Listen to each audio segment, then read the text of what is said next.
Eu tinha 6 honestos serviçais. Eles me ensinaram tudo o que sabia. Seus nomes eram o que, por quê, quando, como, quem. Eu os enviei a leste e oeste, mas após terem trabalhado para mim, eu dei a eles um descanso. Aquele que falta, complete os 7. Segundo Bion, o 7º servo se chama Eu e é o senhor dos outros 6. Hoje eu vou entrevistar um médico psiquiatra pela Associação Médica Brasileira, analista de data da Sociedade Brasileira de Psicanálise São Paulo, mestre em medicina pela USP São Paulo, autor de vários livros sobre a obra de Bion, em português e inglês, como The Language of Bion, que tornou-se referência mundial esse livro, e artigos em periódicos científicos em várias línguas. Tradutor, junto com o Dr. Esther Sandler, das obras de Bion para o português. Com vocês, Dr. Paulo Sandler. Bom dia, seja muito bem-vindo ao podcast, a minha sala de podcast. Tá certo, obrigado aí pelas boas-vindas. Espero corresponder aí às expectativas. Imagina, uma honra enorme.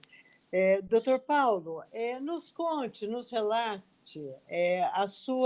o seu caminho da sua juventude, a opção pela psicanálise e depois a questão com Bion, né, que é um autor tão marcante de todo o seu trabalho. Gostaríamos de ouvi-lo. Uhum.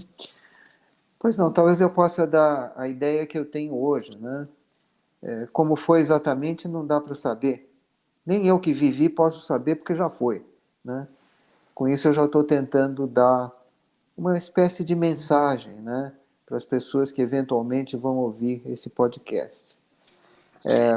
O que eu tenho hoje, eu ainda tenho, né, são memórias de um percurso que eu fiz e que essas memórias também são seletivas, né? Mas até o ponto que eu sei, que eu consigo me recordar, e até o ponto que eu sei, foi alguma coisa que sempre existiu para mim. Não psicanálise, exatamente, mas medicina. Provavelmente porque eu era muito ligado a uma pessoa da minha família que foi meu pai. Uhum. E ele era médico, né? Certo. E ele foi um dos primeiros psicanalistas aqui no Brasil, da primeira sociedade de psicanálise que houve aqui, que foi na cidade de São Paulo. Ele foi da primeira turma formada segundo os padrões da Associação Psicanalítica Internacional. Ele se chamava Jaime Sandler, né? Certo. Ele era ginecologista. Uhum. E como ginecologista, ele tentou ajudar pessoas que não podiam ter filhos, tinham esterilidade. O que naquela época, isso era 1940 e tantos, né? Depois da Segunda Guerra, era muito pouco que se podia fazer. Mas ele notava que havia uma questão psiquiátrica e psicológica. Então ele se encaminhou para a psiquiatria e para a psicanálise. Quer dizer, ele foi fazer a análise dele, por questões pessoais, inclusive. E aí ele se fascinou e foi lá tentar ser psicanalista na Sociedade Brasileira de Psicanálise, que tinha sido fundada em 49. Ele começou a análise dele em 52. Eu estou falando de uma pessoa que não sou eu, porque realmente a origem foi essa. Sem dúvida, ele foi a fonte da sua inspiração, né? Foi, sem dúvida. Sem dúvida foi. Eu, quando era pequenininho, eu conheci algumas pessoas que falavam que eram analistas, que eram os colegas dele, e que eram pessoas extremamente simpáticas. E que eram a primeira geração no Brasil de psicanalistas? Foi a primeira geração. Certo. Né? Então, eu, na verdade, conheci dos 7 refundadores, que a Sociedade Brasileira de Psicanálise foi fundada 2 vezes. A primeira vez foi em 1927, depois a coisa não foi muito adiante, por algumas questões, e depois foi refundada, né? E nessa refundação, que foi em 1949, porque um dos fundadores achou que precisava ter analista de data, então ele importou alguns analistas de datas, que eram pessoas que eram refugiados lá da Alemanha, né, nazista, e que vieram aqui para o Brasil e naquela época o presidente da Associação Internacional, Ernest Jones, autorizou que eles fossem os primeiros didatas. A pessoa que achou que tinha que ter analista de data foi o Dr. Durval Marcondes, Isso é Segunda Guerra Mundial, o senhor depois disse. da Segunda Guerra Mundial. Embora, 1940 e... bom, isso que eu estou falando para a senhora Aham. é 1945, mas essas Tá, pessoas chegaram até um pouquinho antes. Eles tá, chegaram durante a guerra. entre 44 e 48, né? Tá, E tinha uma aham. que já estava aqui, que era a doutora Adelaide Corr, que já Uhum. estava aqui antes da Segunda Guerra. Ela chegou em 1936. Aham, E o Dr. Durval Marcondes já pediu para ela ser analista de data, né? Então, o aham. que eu estou tentando dizer é que eu conheci dos refundadores, o primeiro fundador foi o Dr. Francisco Franco da Rocha, Uhum, que foi uma pessoa que fundou muita coisa aqui em São Paulo, o Hospital do Joqueiri, foi o primeiro sem hospital dúvida. psiquiátrico, né? Aham. Ele era E da onde? Oriundo da onde? o Francisco Franco da Rocha, ele nasceu perto de Campinas, talvez tenha sido em Tá. Campinas. Mas É, desculpa, ainda estou lá na guerra. uhum. Eles são originários da onde? Da Alemanha, o senhor diz? Teve duas pessoas que vieram da Alemanha, foram a doutora Adelaide Corr, também o doutor Henrique Schloma, Uhum. e uma outra pessoa, ele era da Turquia, né? Tá. Se chamava, o sobrenome dele era Spanudes, né? Sim. Aham. Eram dois irmãos Spanudes, né? Certo, E um deles foi um dos analistas de datas aqui. certo. Veio um outro também que veio da Alemanha, mas foi lá para o Rio de Janeiro. Esse teve uma história mais complicada porque ele fez parte de um movimento que se dizia psicanalítico, mas Aham. era ligado ao próprio partido nazista, né? Mas Certo. ele se chamava Kemper. Ele e a mulher dele foram para o Rio de Janeiro, aí descobriram que tinha essa coisa de nazismo. Bom, Sim, o Rio de Janeiro foi mais turbulenta a situação, né? Mas certo. aqui em São Paulo vieram essas pessoas Desculpa, o senhor estava né? falando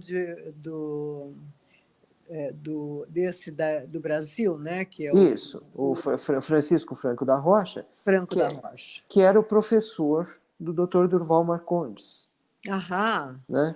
E os aham, dois fundaram a primeira, né? O Dr. Durval Marcondes era o secretário e o Francisco Franco da Rocha era o presidente da primeira associação, da Sociedade Brasileira de Psicanálise. certo. Isso de 1927.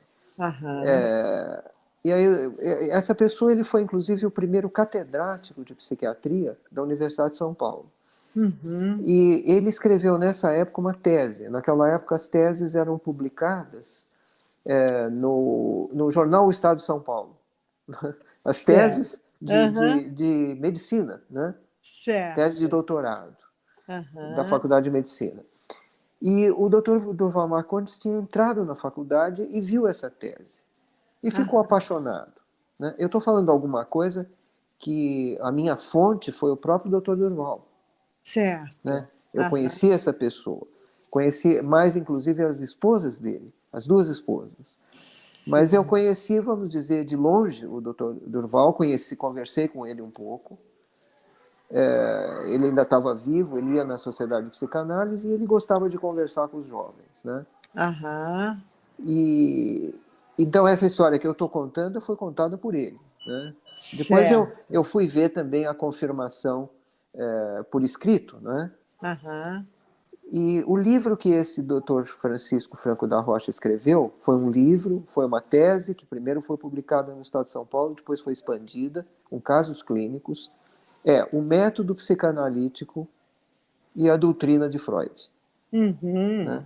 uhum, E uhum, é um livro muito bom, eu recomendo que quem quiser ler vai ser bom, porque tem certo. casos clínicos, né? Aham, E de uma pessoa muito experiente em psiquiatria, que já era diretor de um hospital, né? Do Hospital do Juqueri, era uma sim, colônia agrícola, né?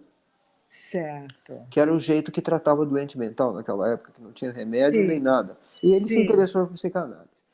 Eles Aham, fizeram, nessa primeira sociedade de psicanálise havia outros professores de medicina, o professor Raul Briquet, que era professor de ginecologia, e havia também alguns advogados e jornalistas. Quer dizer, a Sociedade Brasileira de Psicanálise, ela já nasceu livre, não é? Não tinha Uhum. nenhuma regra que tinha que ser médico para ser ou não ser. Né? Uhum. Uhum. E eu estou contando para a senhora e para quem puder ouvir que eu Sim. fui criado nesse ambiente. Né? Imagina, os E, primórdios é, de e todo o universo psi. eu acho que pode colocar assim. Na segunda refundação, eu também tive a oportunidade de conhecer 6 pessoas, foram 7 refundadores, né? Aham. Das quais eu conheci 6. Né? Um deles foi, uma dessas pessoas, foi a dona Virgínia Bicudo, foi minha supervisora, eu também fiz seminários com ela, clínicos e teóricos, e Sim. ela também foi uma supervisora do meu pai. Né? Tá. E outras pessoas, eu só não conheci uma pessoa, que Aham. foi um dos refundadores. Desses 7 refundadores, eu não conheci um. Mas o que eu Aham. estou tentando enfatizar é que, para Aham. mim, psicanalista era alguma coisa que trazia um sinal da liberdade Aham. e de muita amabilidade. O que eu me lembro de pequeno, quando eu conheci essas pessoas, é que eram pessoas muito amáveis, né? Gostavam de crianças. Né? Certo. Aham.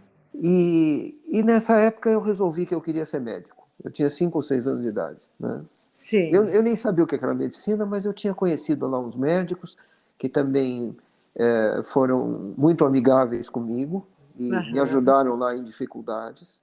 E resolvi que Aham. ia ser isso. Eu nem sabia o que era, mas eu queria ser. Né? Sim. Depois de algum tempo, eu fiquei em dúvida se ia ser médico ou não, mas sempre no fundo queria ser. Fui Eu fazer outras imagino coisas e tal. Né? que outras coisas o atraiu, na Ah, dúvida, eu tinha outras atrações, por exemplo, por coisas mecânicas, né? Por engenharia. objetos. Isso, coisas mecânicas, coisas assim. Eu até cheguei a fazer, naquela época a gente fazia o curso científico, Aham. mas de qualquer maneira eu queria muito ser médico. Então eu acabei optando por ser. Né? Uhum. E acabei entrando numa faculdade de medicina, né?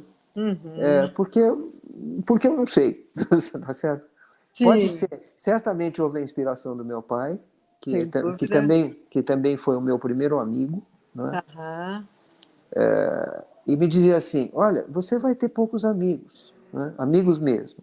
Aham. E um dia você vai ter um filho, e se você tiver um filho, Aham. você vai ter outro amigo. Aham. Que bonito. Aham. E então foi assim. Então eu entrei lá na faculdade de medicina, mas não que eu ia ser mais psicanalista. Quando eu comecei a ver o que tinha em medicina, Aham. eu achei que tinha outras alternativas. Então eu Certo, porque fui o tentando, curso é muito distante, né, do que vem a ser a psicanálise, né? sem dúvida. Então, imagino a frustração que não é passar os 5 anos, né, de formação bem distante daquilo que é o anseio maior, né? Nem Mas, são 5, são 6 anos de graduação e então, tem mais, naquela época era pelo menos 2 de de residência. residência, 6, 7, 8 anos, né? Que hoje em dia é mais. Então, mas creio também que nesta época, me corrija se eu estiver equivocada, nesta época havia todo também um despertar de descobertas, tanto da parte da medicamentosa, quanto das próprias, mundo psi, estava tudo em nascedouro, né? Tudo a ser feito ainda. Então, creio que o teu lado engenheiro, ou buscar digamos assim, a engenhoca da situação também tenha te aguçado, né? Porque eu realmente pensava em fazer alguma coisa ligada à doença mental. Quando a senhora disse que estava no nascedouro, mais ou menos, né? Eu tenho a impressão que já estava consolidado nessa época. Em 1930, inclusive, já tinha um movimento chamado higiene mental, Aham. do qual fez parte, por exemplo, a dona Virgínia Bicudo, dona Lígia Isso, Amaral, uma né? grande referência, É, né? e, a, e também a dona Judite Andreucci, elas fizeram parte dessa higiene mental, que era o que o Dr. Durval Marcondes fazia na Faculdade de Saúde Pública. Né? Aham. Houve questões aqui em São Paulo e ele não Sim. pôde entrar na psiquiatria. Né? Aham. O dono da psiquiatria aqui era um homem que se chamava Antônio Carlos Pacheco e Silva, né? E esse Aham. homem foi uma espécie de dono, ele era muito autoritário, e ele era Aham. catedrático em 4 faculdades, na Faculdade de Nossa. Medicina, na Faculdade de Direito, Aham. na Faculdade de Sociologia e Política, né, e na Escola Paulista de Medicina. Puxa Então, vida. as pessoas que queriam fazer psiquiatria tinham que se submeter a ele. Ele era um homem muito autoritário, né? Aham. Foi um dos fundadores do sistema, como é que chama, do SNI, né, Serviço Nacional de Informações. Certo. Ele tinha, Militar. é, ele tinha muitas ligações políticas, ligações com os ditadores, né, com Getúlio Vargas, depois com os ditadores Aham. militares, né? Sim. Então, aqui em São Paulo, a psiquiatria se separou da psicanálise por esse tipo de coisa. Aham. Mas então o Dr. Durval Marcondes estava lá na Faculdade de Saúde Pública, ele aceitava psicólogos Aham. e, e a coisa caminhou assim. Isso Certo. nós estamos falando já de 1930, 1930 tem o movimento de higiene mental, 1940, né? Certo. Ainda na Faculdade de Saúde Pública, e depois Aham. na Sociedade de Psicanálise, que é de 49, Tá. a refundação.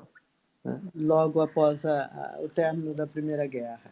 Como eu entrei em 78, eu comecei a Aham. minha formação em 1978, eu devo saber da 10ª turma ou qualquer coisa assim. Né? Sem dúvida. 30 anos depois, praticamente. E a psiquiatria também estava bem consolidada nessa época. Certo. Aham. Esse homem autoritário, ele também, com essa autoridade, ele conseguiu consolidar bem as coisas. Tá certo? Certo, entendo. Aham.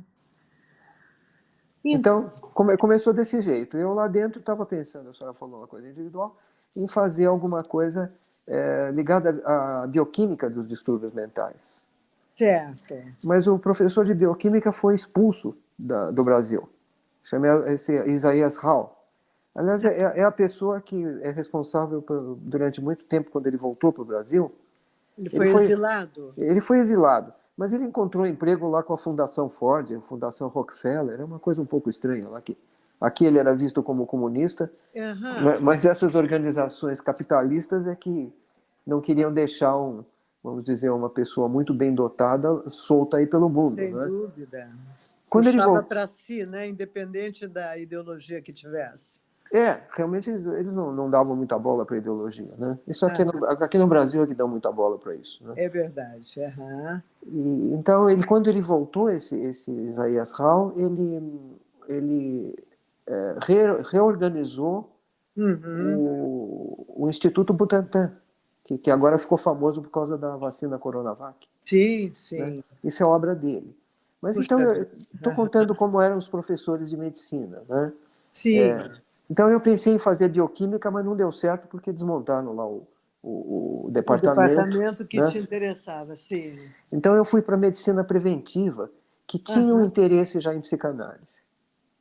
Então, fui fazer estudos que poderiam dar a base, eu achei na época, né? Aham. A base científica para a psicanálise, que eram estudos estatísticos, de Sim. pegar algumas premissas ou postulados da psicanálise e ver se isso tinha confirmação estatística. Então, a Uhum. minha formação universitária foi essa, eu acabei entrando nisso. Eu queria fazer outras Aham. coisas, unidade de terapia intensiva, anestesia, coisas desse tipo. Isso aí era meio novidade na época. Né? Sim. O que o atraía na questão do mundo mental, da questão psi? Aí que está uma questão. Eu nunca fui desse jeito. Até hoje eu não acho que eu sou desse jeito. Eu Ah, acho que quando a gente fala mundo mental, aham. é uma compartimentalização que não tem correspondência na realidade. Não tem na concretude.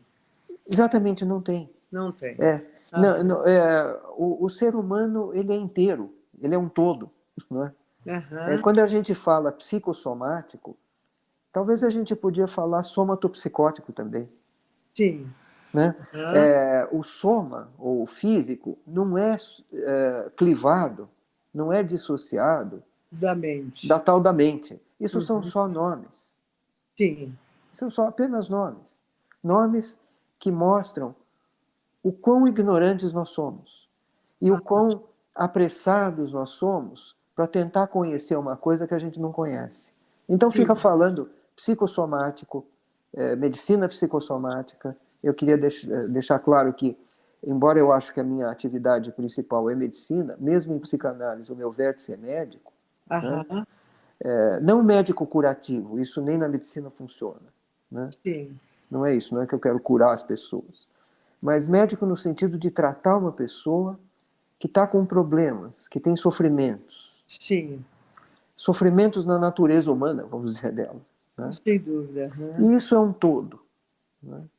Eu realmente estou até falando de uma coisa para a senhora, é um podcast, algumas pessoas vão ouvir. Eu Aham, acho que essa divisão entre físico e mental é uma aham, divisão muito antiga e é uma divisão falsa. Começou lá que as pessoas queriam dividir energia de matéria. uhum, Isso não uhum, existe, sim, né? sim, Precisou lá de muitos séculos para chegar lá um homem, lá o Albert Einstein, um outro homem que chamava Planck, não é? Max Planck, para mostrar que isso não existe. O que existe são relações. E uhum, existe, vamos dizer, matéria, as condições normais de temperatura e pressão da Terra. aham, Quer dizer, eu acho que todas as pessoas hoje em dia conhecem uma equação que ficou muito famosa, que energia é igual a matéria aham, multiplicada pela velocidade da luz ao quadrado, né? sim, uhum, Então, e isso vai mudando, não é?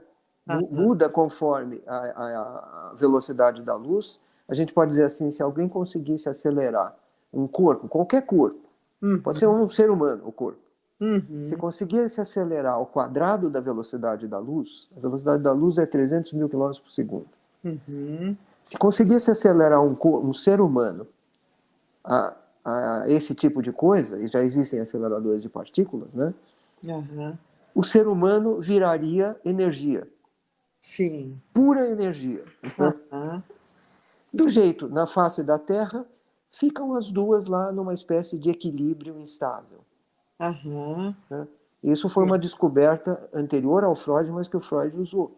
Era o princípio de constância, né? sim, da matéria humana, né? sim, Da natureza humana. Então, quando fica tentando fazer essas divisões, eu acho que a medicina psicossomática fez muito mal para a psicanálise e muito mal para a medicina também. aham, Eu acho que é um experimento que foi feito e não deu certo. E quando não deu certo, se a gente aprende da experiência, a hum, gente não fica usando mais, sim, né? aham, Eu estou falando alguma coisa enfaticamente para a senhora, pensando que é um podcast, né? sim, Porque foi alguma coisa que eu tive uma audiência que conseguiu ouvir isso, foi lá na Itália, né? aham, Eles estavam lendo lá alguns livros que eu já tinha escrito, eles perceberam alguma coisa e me convidaram para fazer uma palestra lá. E certo, foi uma palestra numa associação de medicina que eles têm, que se reúne uma vez por ano há parece que uns 400 anos.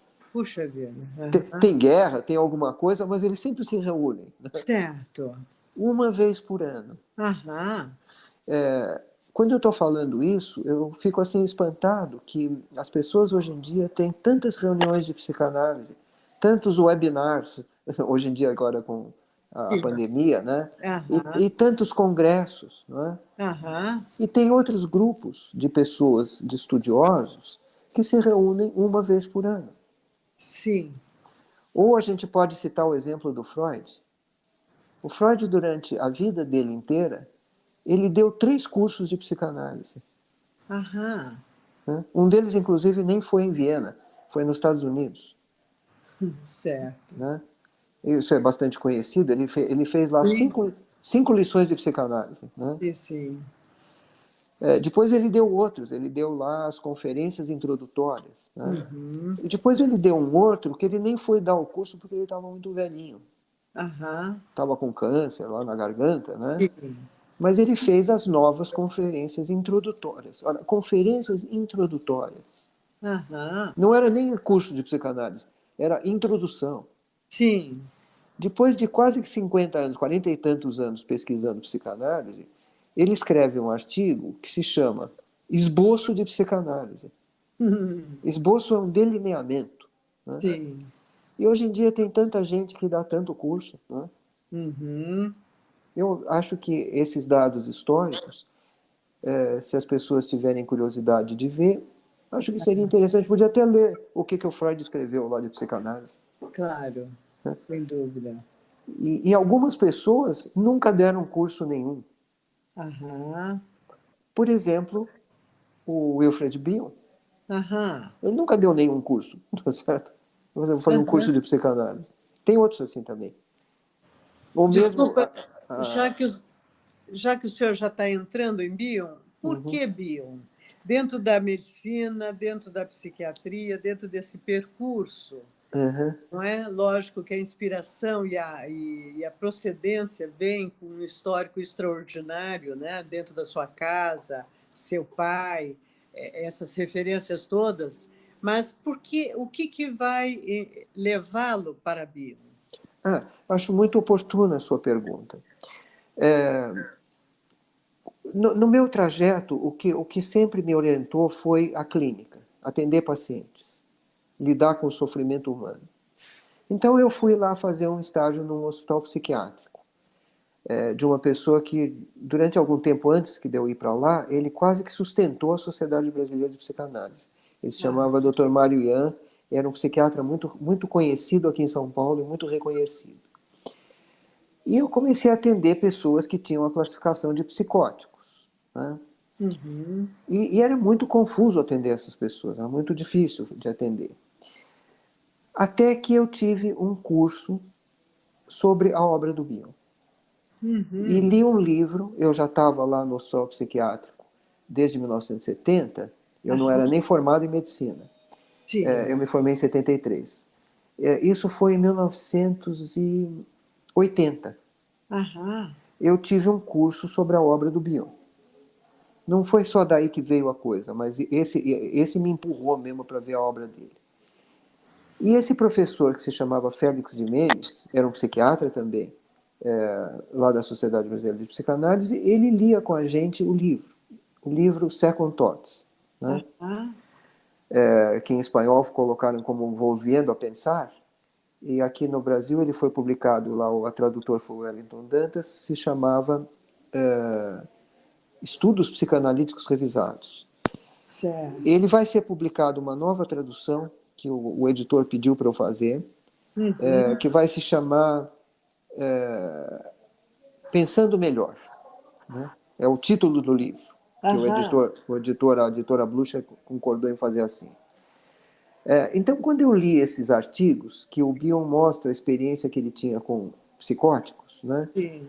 eu fiquei pensando assim, 10 anos depois de já estar trabalhando dentro de um hospital psiquiátrico com psicóticos. Sim. Que pena que eu não li isso na época que eu Aham. estava lá atendendo, né? Claro. Porque esse homem, eu acho que andou atendendo os meus pacientes, certo? Quer dizer, foi uma fantasia que eu tive, né? Sem Eu dúvida. não conhecia o Aham. Bion. Mas o Agora, encontro com, com a identificação teórica, né?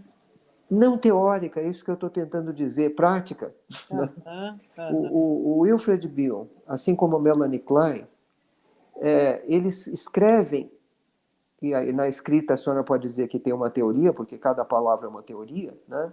É uma Sim. teoria, mas que espelha a realidade, é uma escrita quase que empírica. As pessoas às vezes não entendem o que a Melanie Klein escreveu, porque Ah, elas não têm a experiência clínica. sim, E o sim. Bion também, o pessoal fala, isso é complicado, é difícil, porque a pessoa não tem a experiência clínica. Eu não conheci a obra do Bion porque eu fui ler os livros dele. Eu Uhum. primeiro tive a experiência clínica, e já era quase uma década, E né? com psicóticos, né? Com psicóticos, exatamente. Aham. E teve uma outra questão também com o Bion, é o seguinte, o Bion exerceu uma influência muito grande aqui, quando ele veio para cá, quase nenhum analista sabia falar inglês. Aham. Quem sabia falar era o Frank Phillips, que se analisou com ele, que estava aqui no Brasil, né? Frank Aham. Phillips se analisou. E quando o Frank Phillips também veio para o Brasil, Aham. o intérprete dele, e que inclusive escreveu os primeiros artigos dele em português, quando ele voltou para o Brasil, o Frank Phillips esteve aqui no Brasil em 1930 e trinta e poucos e 40, ele era contador na Light, Aham. depois ele foi para a Inglaterra em 49, ele fundou a sociedade, foi um dos refundadores, e foi para a Aham. Inglaterra. Aham. Fez 2 anos de análise com a Melanie Klein, depois foi analisando do Bion. Depois parou a análise com o Bion e ficou amigo do Bion. Sim. Veio aqui para São Paulo, e a primeira pessoa que foi o intérprete do Frank Phillips foi o meu pai. Ah, E o meu pai me falava assim naquela época, eu estava na faculdade. Ele falava, você pode me arranjar aí um livro de... Ele sabia que eu estava estudando estatística, né? aham, Eu queria saber alguma coisa sobre funções. Eu não sabia o que era, e meu pai me pediu uma coisa, eu fazia, né? Era meu amigo. claro. E ele falava assim, tem uma pessoa aí, um psicanalista que está trazendo algumas ideias e ele está apoiado lá, ele traz coisas de matemática que eu não sei o que ele está falando. Então, o que é isso? O que é função? O que é derivada? Essas coisas assim. Aham, E aí eu ouvi falar dessa pessoa, Bion. E aí ele veio para cá pela primeira vez foi em 73 e o meu pai serviu também de tradutor simultâneo aham, em alguns seminários clínicos que o Bion deu. certo. Porque ninguém sabia falar inglês. Sim, E o esses Philip, todos que estão registrados, que a gente ouve, né? exatamente. Era seu pai ali traduzindo. Alguns deles, não todos. Certo. Né? E porque o tradutor das próprias conferências era sempre o Frank Phillips. Né? Aham, Quem convidou o Bion para vir para São Paulo foi a Virgínia Bicudo. sim. Ela, inclusive, queria que ele viesse morar em São Paulo. Aham, Como ele não veio, ela convidou o Frank Phillips, que veio morar em São Paulo de novo. aham. Né? Ela teve até acesso a anotações dele, né? Do Bion, não? Sim, sem dúvida. Teve mesmo. Ela conhecia bem, eu sei que conhece. Eu nunca conheci o Bion, nunca conheci pessoalmente ele. Sim. Não assisti quando ele vinha para cá, porque eu dizia, o Bion é pós-graduação em psicanálise, eu não conheço nem Freud. Então, Sim, eu era muito jovem, achava que o homem ia ficar vivo muito tempo. Né? sim, Então, não o sem conheci. Né? dúvida. Aham. Quem eu conheci bem foi a minha amiga pessoal, foi a esposa dele. Ah, Depois que ele morreu, a Francesca Bion. Né? certo. Eu tenho até hoje uma ligação de amizade pessoal com os Puxa filhos dele. vida. Né? Aham. E isso é todo um outro capítulo aí da minha vida. Né? Tá. Mas, em todo caso, o que me atraiu na obra do Bion foi isso. O meu pai fazia isso daí e também ficou alguns livros do Bion, os livros dele, Aham. autografados por ele, Uhum. que o meu pai pediu para ele autografar. Que foi uma coisa que a Francesca achou um pouco estranho, que ela disse assim, o Bion não costumava autografar, ele Certo. não gostava disso. Aham. Ela, inclusive, quis ver o livro com autógrafo, né? Sim, E, e ela falou, bom, então houve alguma ligação lá entre eles. Ele falou, bom, meu pai foi tradutor. claro. Bom, então foi uma gratidão dele lá, porque meu pai... tradução Aham. simultânea, né? Sim. Mas nessa época eu tinha uma ideia muito ruim a respeito desse homem chamado Bion. Ah, Porque ele vinha para cá e ah, todo mundo ia atrás dele. E eu falava assim, mas não é possível, pai. Vocês vão atrás dele, parece que esse homem é uma espécie de padre, um guru. ou é um guru, exatamente. Aham. E o meu pai dava risada quando eu falava isso. Ele falava, com o tempo você vai ver o que é. Você é muito jovem ainda. Aham. Meu pai não entrava em discussões comigo. Né? Ele me ouvia falar, ele me falava algumas coisas em que eu podia saber o que era, né? Aham. Outras que ele percebia que eu não ia alcançar e que eu tinha que fazer o meu caminho para descobrir. Claro. Né? Então eu achava um pouco esquisito, achava esquisito os analistas, não queria ser psicanalista, porque eu via os analistas tudo indo atrás do guru. Aham. E se não era esse guru, tinha outros também, outros locais. Aham. Mas isso era tudo ideia, vamos dizer, como dizia uma pessoa que nasceu no Nordeste, mas falava, era ideia de jirico, né? A minha. Tá. Aham. Eu simplesmente não sabia o que estava acontecendo. Sem dúvida. Estava. E aí o meu encontro mesmo foi realmente quando eu li a obra e que eu tinha essa experiência clínica. Qual? Começou por qual obra? Além dos textos Bom, publicados? depois que eu li o Second Thoughts, Aham. por sorte eu pude ler em inglês direto, né? Sim. Então eu aí fui lendo todos os outros livros que ele tinha. Isso quantos anos depois de todo esse episódio do início? Olha, eu estou falando isso de 1980 agora, né? Que quando Aham. eu tive o contato com a obra dele, meu pai já tinha falecido também. Aham. Aliás, tanto meu pai como o Bion faleceram no mesmo ano, com um mês de diferença, foi em 79. Certo. E eu acho que eu levei 2 anos para ler a obra inteira dele. Aham. Porque foi uma coisa que era impossível parar de ler. Certo. E eu acho que realmente o que me impulsionou para ler foi a experiência clínica que eu estava tendo. Aí eu já estava tratando de neuróticos, eu já estava na Sociedade de Psicanálise há 2 anos. Certo. Né? Eu Aham. já estava em análise desde 1974. Uhum. Nessa época eu já estava em análise didática. Uhum. E os meus 2 analistas tiveram uma influência muito forte das ideias da Melanie Klein e do Bion. Então, só uma curiosidade. Nessa época, o que predominava na sociedade era mais a teoria kleiniana, não é? Não, também é do Bion. Já tinha Bion. Ah, já tinha. É isso que eu estou tentando dizer para a senhora também. É que Sim. eu já tinha Bion, quer dizer, os analistas que eu fiz análise, que foi o Dr. Deocleciano Alves e a dona Judite Andreucci, Aham. eles já estavam muito influenciados pela obra da Melanie Klein e pela obra do Bion. Tá. Né? Eles vinham de Freud. Vinham de Freud. E também tem uma outra coisa. Esses analistas que eu tive contato, e eu vou colocar o meu pai também, e o Aham. Mário Ian também, as pessoas que eu tinha contato, Sim. nenhum deles nunca veio com essa conversa que o Bion era revolucionário e tinha ido muito melhor, era melhor que o Freud. Aham. Isso foi uma conversa que eu comecei a ouvir falar lá na sociedade. Hein? Na, Tá. na minha época de formação, começou a haver esse tipo de coisa que eu achei muito estranho também. Como se Uhum. o Bion fosse uma psicanálise melhor do que a do Freud. Aham.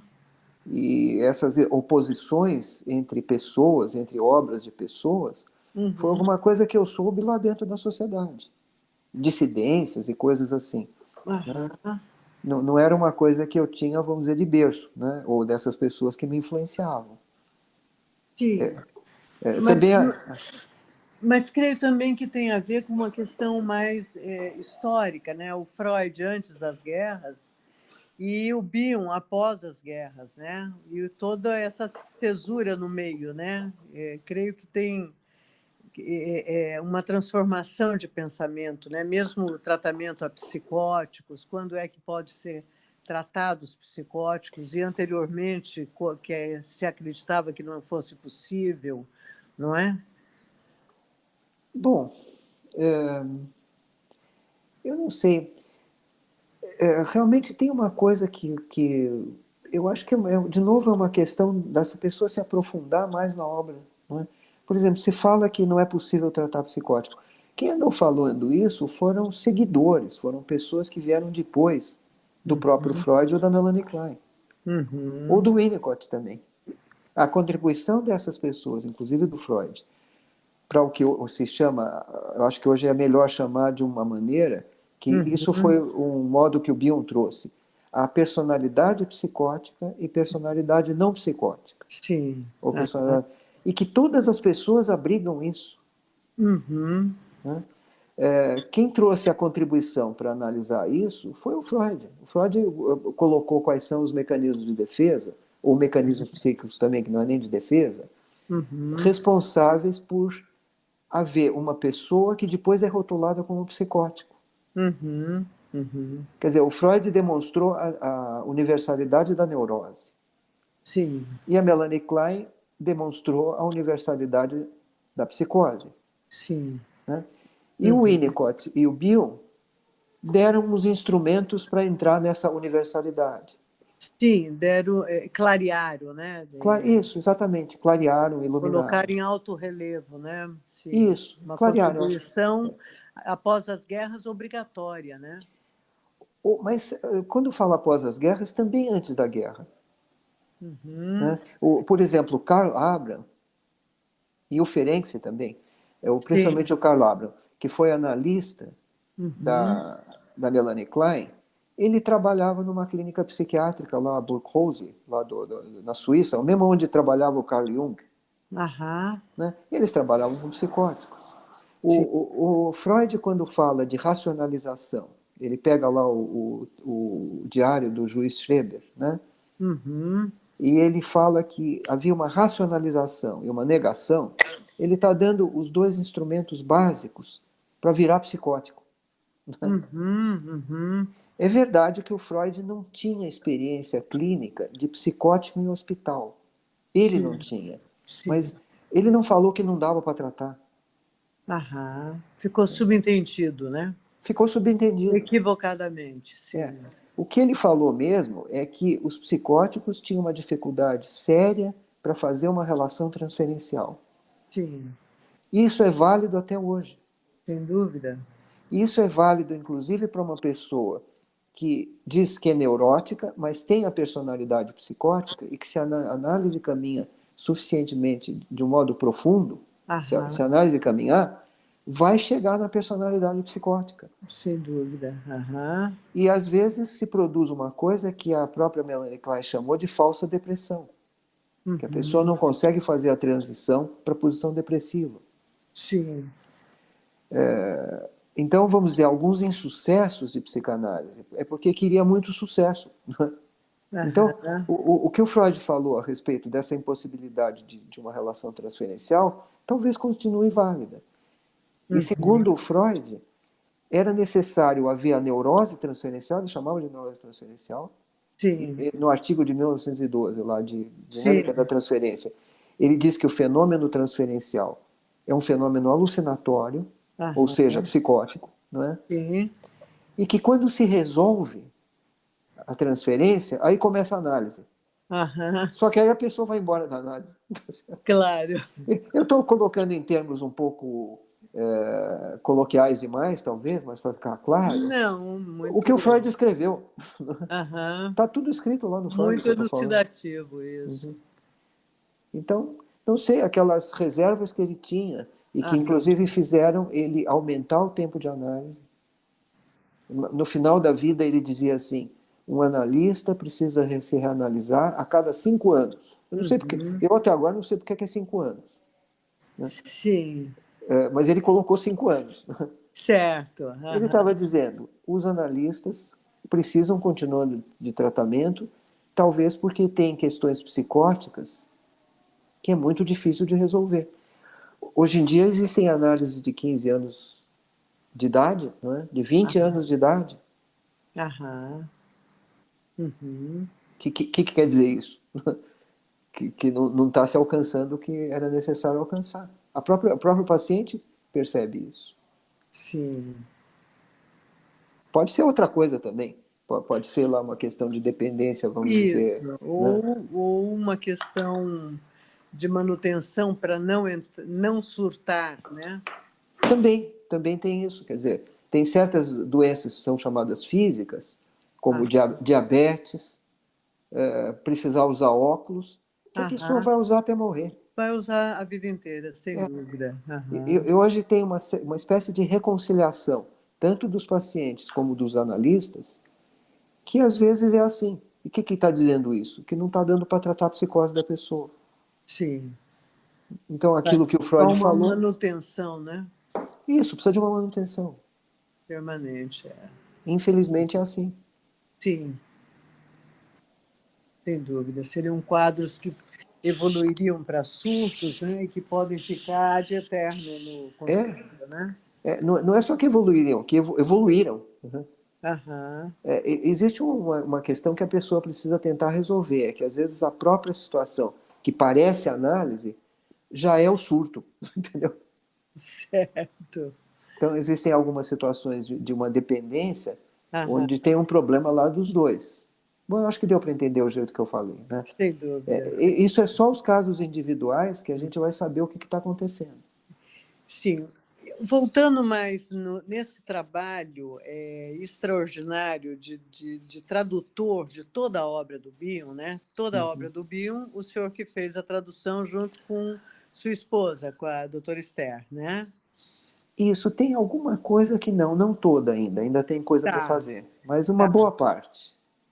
Então, que questões da teoria que é para o senhor revolucionária, que é para o senhor assim Ah, extraordinário esse lugar que Bill traz? nenhuma. Nenhuma. As contribuições do Bion para a teoria da psicanálise propriamente dita são muito poucas. Ele tem uma teoria do pensamento, em que tem alguma coisa que é diferente lá do que o Freud trouxe, que estava implícito no Freud, que é basicamente a contribuição do Kant para a teoria do conhecimento,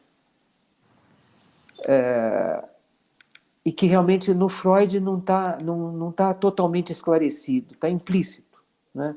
Numa parte ou outra do Freud a gente descobre onde está, vamos dizer, a obra do Kant.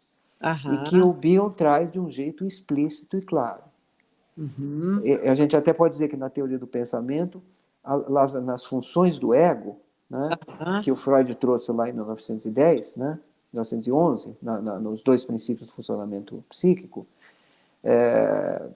notação, atenção, investigação e ação, são as funções do ego. Sim. O Bion traz duas funções que não estão na obra do Freud, que ele chama de hipótese definitória e de uma coisa que não tem nem nome, é o psi, né? Tem um símbolo psi, que é a falsidade, a mentira. A hipocrisia. Não é hipocrisia, é mentira, é diferente. Né? É a mentira como um caminho para chegar na verdade. Né?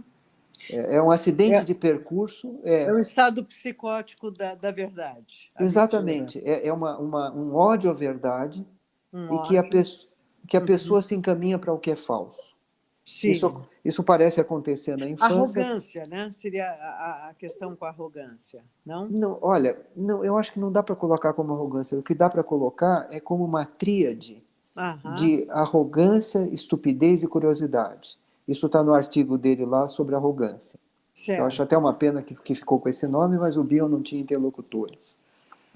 O artigo também poderia se chamar Arrogância, Curiosidade e Estupidez, que é uma tríade comportamental que acontece quando a pessoa é proibida, ou alucinatoriamente, ou realmente proibida, de se comunicar por identificação projetiva. Quando ela acha que não pode, então ela apela para isso, e aí o Bion vai descrevendo. Isso daí saiu da teoria da Melanie Klein, isso não é revolucionário. Sem dúvida, partiu daí, né? A mentira é uma coisa mais básica, a mentira é um fenômeno alucinatório. Eu não acho útil examinar a mentira do ponto de vista moral. Não. Por exemplo, uma criança que ao invés de procurar o seio da mãe, ela fica sugando o ar, e só se enche de ar e fica com mais fome ainda, ela está alucinando o seio. Sim. Essa observação é do Freud. Ele observou isso no netinho dele, que a mãe tinha morrido. Né? Então, o Bion traz essa teoria do pensamento, que tem essas duas funções de ego, vamos dizer assim, que o Freud não tinha descrito.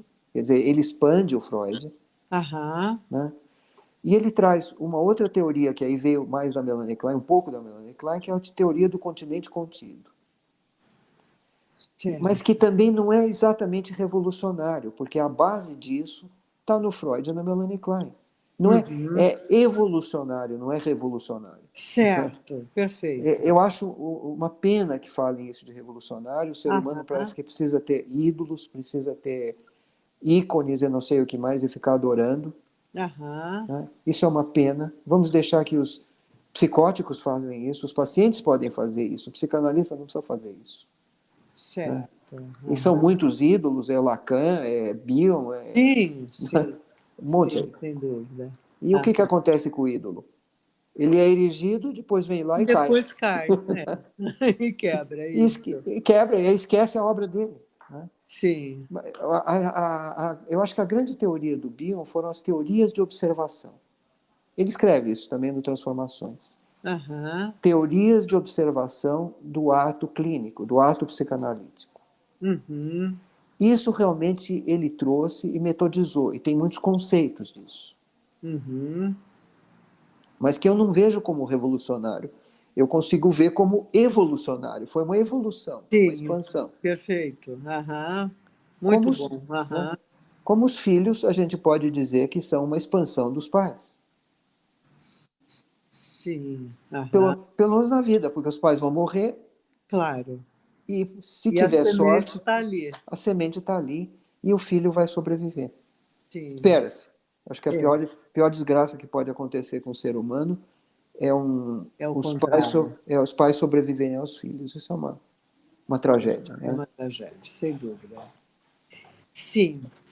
Dentro disso, que compreendo perfeitamente, acho brilhante essa colocação, que não tem nada revolucionário, evolução, né? Isso, Do devir daquilo que o Freud colocou, né? Lá no início, isso. muito, muito excepcional isso mesmo. Quando ele traz a questão de ó é uma questão que eu vejo muitas pessoas trazendo a sua compreensão. Qual é a sua compreensão, doutor Paulo? Olha, a senhora acabou de falar com o devir, Uhum, né? E que a senhora, inclusive, localizou na obra do Freud. O devir do Freud, o Bion usa um outro termo, mas é o tornar-se. uhum, E ele até escreve tornar-se ó. uhum, O ó e outras concepções que ele traz, outros conceitos, como elemento alfa, né? Elemento beta, função alfa, os vários vínculos, vínculo de conhecimento, né? uhum. Vínculo de amor, vínculo de ódio, quer dizer, os vários vínculos são as expressões na vida relacional da pessoa dos instintos. Instintos epistemofílicos, foi o primeiro grupo de instintos descritos pelo Freud, quando Uhum. ele analisou lá o Joãozinho. Ele não analisou o Joãozinho, ele ficava conversando com o pai do Joãozinho, do pequeno Hans. Aham. Então ele fala lá dos instintos epistemofílicos, depois ele fala, muito tempo depois, instintos de vida e instintos de morte. E também instintos, vamos dizer, de grupo, grupais. São 4 grupos de instintos. Que o Bion foi se aprofundando. Então, Sim. voltando ao O. O, isso também está claro no livro do Bion. Tá? No livro Transformações, com todas as letras possíveis. O é a origem, por isso que chama O. Uhum. É uma notação quase matemática, O,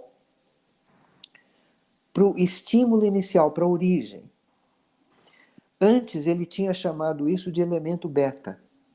Aham. São estímulos que vêm tanto do mundo exterior, que atingem o nosso aparato sensorial, como também do mundo interno da gente.